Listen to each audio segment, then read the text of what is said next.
আলহামদুলিল্লাহ, আমরা শুনতেছিলাম সূরা আম্বিয়ার 41 নম্বর আয়াত।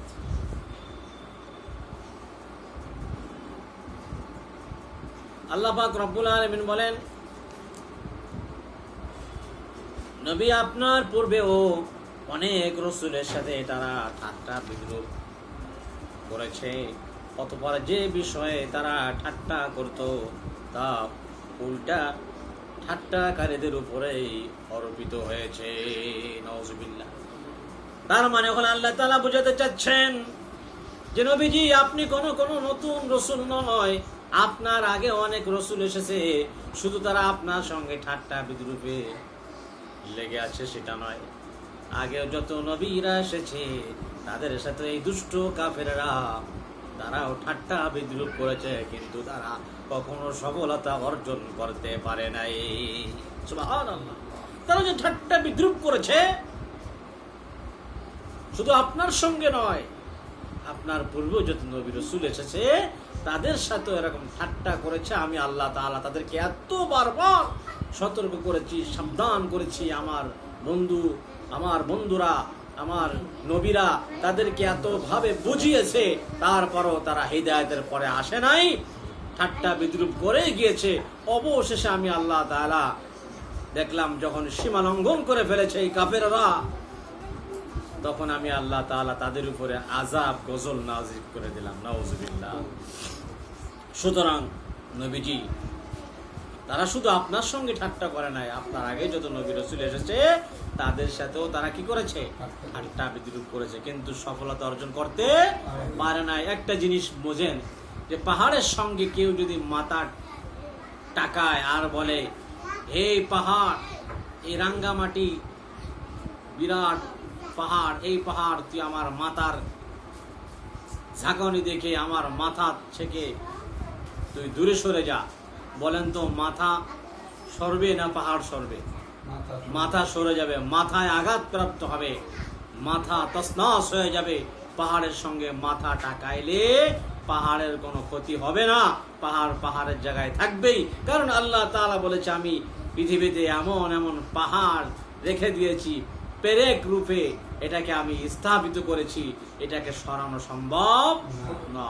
তাহলে আমার আপনারই সাধারণে মাথা দিয়ে পাহাড় টাকাইলে পাহাড়ের কোনো ক্ষতি হবে না, পাহাড়ের জায়গায় থাকবে, আমার আপনার মাথার জায়গায় থাকবে না। সুতরাং নবী শুধু আপনার সঙ্গে তারা ঠাট্টা করে নাই, আপনার আগে যত নবী রাসূল আমি পাঠিয়েছি তাদের সাথেও তারা ঠাট্টা বিদ্রূপ করেছে।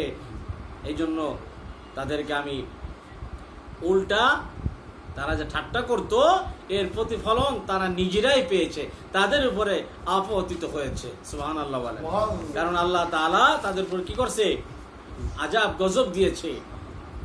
এটা কি তাদের কৃতকর্মের কারণে আল্লাহ তাআলা তাদেরকে শাস্তি দিয়েছেন, তাদের পাপের কারণে, নবীদের সঙ্গে আল্লাহর সঙ্গে নাফরমানি করার কারণে, আল্লাহর হুকুম না মানার কারণে, নবীদের সাথে ভালো ব্যবহার না করার কারণে, হিদায়াতের পথে না আসার কারণে তারা এভাবে তাদেরকে আল্লাহ তাআলা কি করলেন? বিভিন্ন সময় আযাব গজব দিয়ে বিভিন্ন প্রকারের শাস্তি দিয়ে তাদেরকে আল্লাহ তাআলা করেছেন। তারপরও যারা ফিরে আসছে তারাই হিদায়াতের পথে এসেছে, আর যাদেরকে আল্লাহ কবুল করে নাই তারাই পথভ্রষ্ট হয়ে গেছে, ধ্বংস হয়ে গেছে। নাউজুবিল্লাহ। সুতরাং আমরা সর্ব অবস্থায় যেন আল্লাহ তাআলার হুকুম নবীর তরিকায় চলতে পারি। কোনো নবীদের তো আমরা দেখি নাই, নবীদের ওয়ারিস হচ্ছে আলেমরা, হক্কানি পীর মাশায়েখরা, তাদের সঙ্গে আমরা কখনো ঠাট্টা বিদ্রূপ মস্কারি করব না। তাহলে কি হবে? আলেমদের সঙ্গে যদি ঠাট্টা বিদ্রূপ করা হয় তাহলে নবীর ওয়ারিসদের সঙ্গে ঠাট্টা বিদ্রূপ করা হলো। নাউজুবিল্লাহ। সুতরাং নবীজি বলেছেন আল উলামা ওয়ারাসাতুল আম্বিয়া, আলেমরা হচ্ছে নবীদের ওয়ারিস। তাহলে এই আলেমদের সঙ্গে, হক্কানি পীর মাশায়েখদের সঙ্গে যারা দিনের পথে চলেছে, জীবনকে বাজি রেখে তারা যখন দিনের পরে অটল ছিল, মানুষদেরকে দিনের পথে আহ্বান করে আল্লাহ ভোলা মানুষদেরকে আল্লাহর পথে যারা এনেছে, বিশেষ করে এই বাংলার জমিনে আমাদের হক্কানি পীর মাশায়েখরা, আল্লাহর ওলিরা এই বাংলার জমিনে হক্কানি আলেম ওলামারা তারা আল্লাহ বলা মানুষদেরকে আল্লাহর পথে আনার জন্য আপ্রাণ চেষ্টা চালিয়েছে এবং এখনো চালিয়ে যাচ্ছে, কিয়ামত পর্যন্ত চালিয়ে যাবে, ঠিক কিনা? এই সমস্ত আলেম ওলামা হক্কানি পীর মাশায়েখদের সঙ্গে কখনো আমরা বেয়াদবি করব না। আল্লাহ তাআলা আমাদেরকে হেফাজত করবে, আমিন। আল্লাহ পাক রব্বুল আলামিন